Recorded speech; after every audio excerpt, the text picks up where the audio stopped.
إخضاع هذا الطرد إلى تفتيش عيني دقيق من طرف المفتش كمرحلة أولى عند الاشتباه في أي طرد.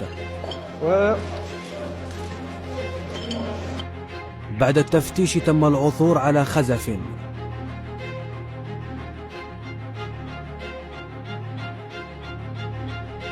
بعد تحقيقات مستمرة ومن أجل معرفة البلد المراد تصديره له، تبين أنه موجه نحو دولة المغرب، ليكتشف أن الخزف يعود إلى الحقبة العثمانية. هذا خزف صحي، خزف يحتمل أن يعود إلى الحقبة العثمانية.